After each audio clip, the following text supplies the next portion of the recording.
संपूर्ण समाचारको सार एक से समाचार। नमस्कार, 100% समाचारमा स्वागत छ। म प्रतिमा। सुरु गरौं 100% समाचार। नेपालमा कोरोना संक्रमितको संख्या 6000 नाग्यो। सोमबार एकै दिन 451 जनामा संक्रमण देखिएसँगै संक्रमितको संख्या 6211 पुगेको स्वास्थ्य मन्त्रालयद्वारा जानकारी। स्वास्थ्य मन्त्रालयका अनुसार वीरगञ्जमा भएको परीक्षणमा 11 जना, पोखरामा 5 जना, सेती अस्पतालमा 9 जनामा कोरोना पोजिटिभ। बेरी अस्पतालमा 24, कर्णाली स्वास्थ्य विज्ञान प्रतिष्ठानमा 5, जनकपुरमा 24 र भरतपुर अस्पतालमा भएको परीक्षणमा 7 जनामा कोरोना पुष्टि। रूपन्देहीमा 7, विराटनगरमा 25, सुर्खेतमा 107, धुलीखेल अस्पतालमा 5, राप्ती स्वास्थ्य विज्ञान प्रतिष्ठानमा 43 जनामा देखियो कोरोना। शिक्षण अस्पतालमा 1, हेटौडामा 25, पाटन स्वास्थ्य विज्ञान प्रतिष्ठानमा 3 र राष्ट्रिय जनस्वास्थ्य प्रयोगशाला टेकुमा 149 जनामा पोजिटिभ देखिएको मन्त्रालयको भनाई। सोमबारसम्म 1,38,683 पीसीआर विधिबाट र 2,19,336 आरडीटी विधिबाट परीक्षण। देशभरिका आइसोलेसनमा अहिले 5,151 जना उपचाररत रहेको मन्त्रालयको भनाई। 1,041 जना संक्रमित भने उपचारपछि निको भएर घर फर्किए। देशभरका क्वारेन्टिनमा 1,33,829 जना रहेको मन्त्रालयको तथ्याङ्क। शिक्षा मन्त्रालयले सोमबारबाट सुरु गरेको वैकल्पिक सिकाइ प्रविधिको प्रधानमन्त्री केपी शर्मा ओलीद्वारा शुभारम्भ। विद्यालय बन्द हुँदा बालबालिकाको सिकाइमा क्षति हुन नदिन वैकल्पिक सिकाइ प्रक्रियाको सुरुवात गरिएको प्रधानमन्त्रीको भनाई। आधुनिक प्रविधिको उपयोग गरी अधिकतम लाभ लिन पनि सबै विद्यार्थीलाई आग्रह। लामो समय विद्यालय खोल्न सम्भव नभएपछि सिकाइलाई निरन्तरता दिन वैकल्पिक सिकाइलाई अगाडि सारेको शिक्षा मन्त्रालयको भनाई। घरलाई नै शिक्षालयको रूपमा विकास गर्ने उद्देश्यले टेलिभिजन, रेडियो, अनलाइन तथा डिजिटल प्रविधिको प्रयोग गरी पठन पाठन सुरु गर्ने जानकारी। विनियोजन विधेयक 2077 माथिको छलफलका क्रममा राष्ट्रिय सभा सदस्यहरूद्वारा विभिन्न 11वटा मन्त्रालयमा खर्च कटौतीको प्रस्ताव पेश। सदस्य प्रकाश पन्थद्वारा संसदीय मामिला, खानेपानी, खेलकुद र सञ्चार मन्त्रालयमा 100 रुपैयाँ खर्च कटौतीको प्रस्ताव। बजेटमा पारदर्शिता अपनाउन माग। विभिन्न प्रकारका हिंसा र शोषणको अनुपातबारे राष्ट्रिय सर्वेक्षण गर्ने भनिए पनि मन्त्रालयले के गरिरहेको छ भन्ने कुरा उल्लेख नभएको सदस्य तारादेवी भट्टको तर्क। अर्थ मन्त्रालयले चालु आर्थिक वर्षको तुलनामा आगामी आर्थिक वर्षको चालु खर्च बढाएको जितेन्द्र नारायण देवको भनाई। वन तथा वातावरण मन्त्रालय अन्तर्गत बैठक भत्ता सम्बन्धमा उच्च तहको कर्मचारीको बैठक भत्ता कटौती गर्नुपर्नेमा रमेशचङ रायमाझीको जोड। अनौपचारिक क्षेत्रमा काम गर्ने श्रमिकलाई अझै पनि सामाजिक सुरक्षामा आबद्ध गराउन नसकेको सदस्यहरूको भनाई। विदेशबाट आउने नेपालीहरू सिमानामा अलपत्र रहेका र रोजगारी गुमाएको अवस्थामा राहत उपलब्ध गराउन नसकेको सदस्यहरूको आरोप। कोरोना भाइरस कोभिड-19 रोकथाम तथा नियन्त्रणका लागि सरकार असफल भएको प्रमुख प्रतिपक्षी नेपाली कांग्रेसको ठहर। केन्द्रीय सरकार कोरोनाको रोकथाम तथा नियन्त्रणमा गम्भीर नभएको कांग्रेसद्वारा गठित कोभिड-19 अनुगमन समितिका संयोजक डाक्टर प्रकाश चरण महतको भनाई। सरकारले बजेटमा पानी जहाज रेलवेको कुरा गर्ने तर कोरोना महामारीबाट नागरिकको जीवन सुरक्षाका लागि बजेट छैन भन्ने अभिव्यक्ति दिने गरेको महतको जिकिर। विदेशमा अप्ठ्यारोमा परेर स्वदेश फर्कन चाहने नागरिकको अधिकारमाथि पनि सरकारले खेलवाड गरेको महतको आरोप।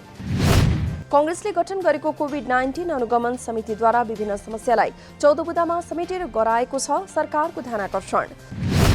सरकारले 10 अर्ब खर्च देखाएको र सरकारी निकायहरूबाट अलग अलग तथ्याङ्क आएकोले कोभिड-19 रोकथामको कार्यमा व्यापक भ्रष्टाचार भएको कांग्रेसको निष्कर्ष।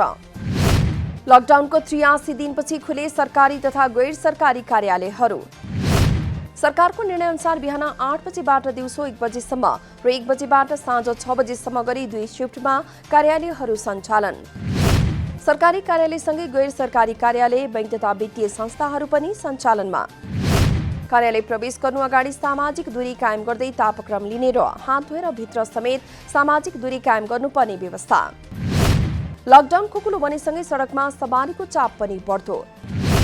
सरकारले जोरबिजोर प्रणाली अनुसार सवारी सञ्चालन गर्ने निर्णय गरे पनि कार्यालयहरू सञ्चालन भएसँगै सवारीको चाप बढेको प्रहरीको भनाई। संकटको समयमा सूझबुझपूर्ण ढंगले काम गर्न जनप्रतिनिधिहरूलाई संयुक्त राष्ट्रसङ्घीय विकास कार्यक्रमका नेपाल स्थित आवासीय प्रतिनिधि आइशानी लाबेको सुझाव। सङ्कटको समयमा गरिने काम वा निर्णयहरू लक्षित वर्गमा पुगे नपुगेकोमा पनि स्थानीय सरकारहरू सचेत हुन आवश्यक रहेको भनाई। तत्काल निर्णयमा पुग्नुपर्ने र त्यसो गर्दा गल्ती पनि हुन सक्ने भएकाले गल्ती सच्याउँदै र पुनः दोहोरिन नदिनेतर्फ सचेत हुनुपर्नेमा लाभेको जोड। सङ्कट समाधानमा स्थानीय सरकारका पदाधिकारीले सफल र प्रभावकारी भूमिका निर्वाह गर्न विज्ञहरूको पनि सुझाव। नेपालकै पहिलो र एसियाकै दोस्रो जलविद्युत आयोजनाको रूपमा रहेको फर्पिङ जलविद्युत केन्द्र जीर्ण बन्दै। 500 किलोवाट विद्युत उत्पादन हुँदै केन्द्रमा 2038 साल यता विद्युत उत्पादन हुन सकेन। विक्रम सम्वत 1968 मा तत्कालीन प्रधानमन्त्री चन्द्र शमशेरले विद्युत उत्पादन गर्न फर्पिङ जलविद्युत केन्द्र गरेका थिए सञ्चालन। विद्युत केन्द्रको पानी ललितपुरका विभिन्न स्थानमा खानेपानीका रूपमा आपूर्ति गरेपछि उत्पादन बन्द भएको स्थानीयको भनाई। 109 वर्ष पहिले निर्माण भएको केन्द्रको भौतिक संरचना अझै पनि उस्तै क्षमतामा रहेको कर्मचारीहरूद्वारा जानकारी। देशको सम्पदा र ऐतिहासिक धरोहरका रूपमा रहेको फर्पिङ विद्युत केन्द्र विगत 40 वर्षदेखि सञ्चालन नहुँदा खण्डहरमा परिणत। नेपालमा पहिलोपटक चन्द्रज्योति नामक बिजुली बत्ती बालेको विकास र राष्ट्रिय प्रतिष्ठाको यस केन्द्रलाई पर्यटकीय गन्तव्य बनाउनु पर्नेमा जोड। बैरहवा, बुटवल र दाङमा 3वटा PCR मेसिन थपेर जाँच बढाउने प्रदेश नम्बर 5 को तयारी। मेसिन लुम्बिनी प्रादेशिक अस्पताल, भैरहवाका जनस्वास्थ्य प्रयोगशाला र दाङमा राखिने जानकारी। मेसिन जडान भएपछि अब 1 हप्तामै कोरोना परीक्षण सुरु गरिने अस्पतालको भनाई। प्रदेश 5 मा दैनिक औसत 300 स्याम्पल मात्रै जाँच हुने गरेको पनि अस्पतालद्वारा जानकारी। प्रादेशिक अस्पतालमा जडान हुने PCR मेसिनले आकस्मिक सेवामा आएका शंकास्पद बिरामीको जाँचका साथै अन्य स्वाब जाँच गरिने। PCR मेसिन जडान भएसँगै प्रदेश 5 मा कोरोनाको परीक्षण तीव्र गतिमा बढ्ने अपेक्षा। कांग्रेस निकट विद्यार्थी संगठन नेपाल विद्यार्थी संगठनले आइतबार सरकार विरुद्ध गर्यो प्रदर्शन। कोरोना नियन्त्रणका लागि भएको 10 अर्बको विवरण सार्वजनिक गर्नुपर्ने, अस्पताल र क्वारेन्टिनहरूको सुविधा विस्तार गर्नुपर्ने माग। स्वास्थ्य सामग्री खरिदमा भएको अनियमितताको छानबिन गरी दोषीलाई कारबाही गर्नुपर्ने नेवी संघको माग। आरडीटी परीक्षण बन्द गरी PCR परीक्षण व्यापक बनाउनु पर्ने माग सहित प्रदर्शन गरिएको नेवी संघ अध्यक्ष राजीव ढुङ्गानाद्वारा जानकारी। जनता मरेपछि PCR परीक्षण हुने प्रवृत्तिको अन्त्य गर्दै रुकुम घटनाका दोषीलाई कड़ा कारबाही हुनुपर्ने ढुङ्गानाको माग। कोरोना भाइरसको संक्रमण बढिरहेका बेला सरकार विरुद्ध देशभर प्रदर्शन गर्नेहरूको खोजी कार्य सुरु। सामाजिक सञ्जालदेखि सडकसम्म सरकार विरोधी गतिविधि र प्रदर्शनमा प्रोत्साहन गर्नेलाई खोजी कारबाही गर्ने प्रहरीको तयारी। महामारीका बीच पनि प्रदर्शन बढेपछि भीडभाड नगर्न सरकारको आग्रह नटेरेपछि खोजी सुरु गरिएको प्रहरीको भनाई।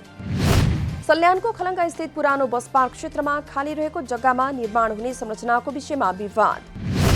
शारदा नगरपालिकाले बीपी कोइरालाको नाममा स्मृति पार्क निर्माणको काम अघि बढाएपछि स्थानीयद्वारा असन्तुष्टि व्यक्त। पुरानो बस पार्कमा बीपी स्मृति भन्दा सल्यानबाट प्रधानमन्त्री बनेका स्वर्गीय मरिचमान श्रेष्ठको शालिग बनाउन सकिने उठेको थियो आवाज। नगरसभाबाट सर्वसम्मत निर्णय भएकाले सडकलाई ठाउँ पुग्ने गरी संरचना निर्माण हुन लागेको नगरपालिकाको भनाई। सल्यानमा स्थानीय तहमा पछिल्लो समय पार्क स्मृति प्रतिष्ठान लगायत संरचना निर्माण गर्न होडबाजी चलेको स्थानीयको भनाई। धान रोपाईको समय नजिकै गर्दा चितवनको भरतपुर महानगरपालिकाको अधिकांश कृषि भूमिमा सिँचाइका लागि नारायणी लिफ्ट सञ्चालनको तयारी। लिफ्ट सञ्चालनका लागि लिफ्टिङ प्रणाली मर्मत तथा नहर सफा गर्ने काम तीव्र रूपमा हुँदै। लिफ्ट मार्फत तानिएको पानीले बी र सी नहरबाट हुँदै आएको छ महानगरका विभिन्न भागमा सिँचाइ। 2वटा 4 घन मिटरको पम्प तथा एउटा 2 घन मिटरको पम्पबाट पानी तानेर सिँचाइ गरिएको उपभोक्ता समितिको भनाई। बाँकेको राप्ती सोनारी गाउँपालिका वडा नम्बर 3 र 4 को सिमानामा पर्ने मुरङ्गा खोलाको माथिको पुल अझै निर्माण हुन सकेन। सुरुवाती चरणमा निर्माण कार्य राम्रो भए पनि अहिले ठेकेदारको लापरवाहीले पुल निर्माण कार्य बन्द भएको स्थानीयको भनाई। 73 सालमा पुल निर्माण गर्ने भनी सपनामृत सबदिन ग्वालबा जीबीसँग करबाहेक 8 करोड 20 लाख रकममा 3 वर्षभित्र निर्माण सम्पन्न गर्ने भएको थियो सम्झौता। स्थानीय तहमा जनप्रतिनिधि आउनु अगाडि नै निर्माण थालिएको पुलबारे उनीहरू नै अनभिज्ञ। गाउँपालिकाले समयमै पुल निर्माण सम्पन्न गर्न ठेकेदारलाई दबाब दिए पनि योजना स्थानीय तह माथत नहुँदा समस्या। नेपाली शेयर बजार असार पहिलो सातासम्म बन्द हुने। कोरोना भाइरसका कारण लामो समयदेखि बन्द रहेको शेयर कारोबार थप 4 दिन अर्थात् असार 4 गते बिहीबारसम्म बन्द गर्ने नेप्सेको निर्णय। बिहीबारसम्मको लागि बजार बन्द गर्ने निर्णय गरिए पनि बजार भने असार 6 गतेसम्म बन्द हुने। असार 5 गते शुक्रबार र 6 गते शनिबार भएकाले सो दिनसम्म बजार बन्द हुने नेप्सेको भनाई। लकडाउन खुकुलो भए पनि शेयर बजार खुलाउनका लागि मोडालिटी तयारी नभइसकेकाले हालका लागि बजार बन्द गर्न निर्देशन दिएको बोर्डको भनाई। सोमबार सुनको मूल्यले बनायो पुनः नयाँ रेकर्ड। सोमबार बजारमा छापावाला सुन प्रति तोला 89,700 रुपियाँमा कारोबार भएको नेपाल सुनचाँदी व्यवसायी महासंघको भनाई। चाँदीको मूल्य तोलामा 10 रुपियाँले घटेर प्रति तोला 935 रुपियाँमा कारोबार। सुनचाँदी व्यवसायीद्वारा संकटबाट बचाउन थप सहुलियतपूर्ण ऋण, ब्याज र दस्तुर मिन्हा लगायतको आर्थिक प्याकेजको माग। मूल्यवृद्धिका कारण बजारमा सुनको फिर्ता बिक्री गर्नेको घुइँचो लाग्न सक्ने भन्दै सहजीकरण गरिदिन पनि सरकारसँग आग्रह। गत वर्षदेखि नै लगातार सुनको मूल्यमा देखिएको उच्च मूल्यवृद्धिले सुन चाँदीको बजार कारोबार भएको थियो ठप्प। करिब 3 महिनादेखिको लकडाउनले यस क्षेत्रलाई थप संकटग्रस्त बनाएको सुनचाँदी व्यवसायीहरूको भनाई। लकडाउनका कारण घर बहाल भुक्तानी गर्न, कर्मचारीको तलब, बैंक किस्ता र ब्याज बुझाउन कठिनाई भएको व्यवसायीहरूको गुनासो। कोरोनाकै कारण अन्तर्राष्ट्रिय बजारमा लगानीकर्ताहरूको आकर्षण बढेपछि केही दिन यता सुनको मूल्य पनि तोलाको 90,000 को हाराहारीमा। नेपाल उद्योग परिसंघद्वारा आगामी आर्थिक वर्ष 2077-78 को मौद्रिक नीतिका सम्बन्धमा नेपाल राष्ट्र बैंक समक्ष सुझाव प्रस्तुत। राष्ट्र बैंकका गभर्नर महाप्रसाद अधिकारी लगायत उच्च पदस्थ अधिकारीहरू समक्ष परिसंघले गरेको हो सुझाव प्रस्तुत। मौद्रिक नीतिले लगानी प्रवर्धन गर्न ब्याज दर घटाउँदै लैजाने नीति लिनुपर्ने सुझावमा उल्लेख। हालको विषम परिस्थितिमा ब्याजलाई पुँजीकरण गर्ने, कर्जाको समय बढाउनु पर्ने, थप कर्जा लिने व्यवस्था सहज बनाई ऋणको पुनर्संरचना गर्न माग। हालै सरकारले व्यवस्था गरेको पुनर्कर्जा कोष मार्फत 150 अर्बको पुनर्कर्जा प्रवाहको प्रक्रिया सरल बनाई अविलम्ब सुरु गर्न पनि आग्रह। पाकिस्तानमा कार्यरत आफ्ना 2 कर्मचारी बेपत्ता भएको भन्दै उनीहरूको खोजी गर्न भारतको आग्रह। इस्लामाबादमा रहेको सीआईएसएफमा कार्यरत 2 जना भारतीय चालक बेपत्ता भएको भारतको भनाई। कामको सिलसिलामा कार्यालयबाट गएका उनीहरू सम्पर्कविहीन भएपछि अपहरणमा परेको आशंका। बेपत्ताहरूको खोजीका लागि कुनै कसर बाँकी नराखेको पाकिस्तान सरकारको भनाई। सोमबारका लागि अखिल नेपाल फुटबल संघ एन्फाले बोलाएको आपतकालीन केन्द्रीय समितिको बैठक मंगलबारका लागि सर्यो। वरिष्ठ उपाध्यक्ष पंकज विक्रम नेमवाङ अनुपस्थित भएपछि बैठक मंगलबारका लागि सारिएको एन्फाद्वारा जानकारी।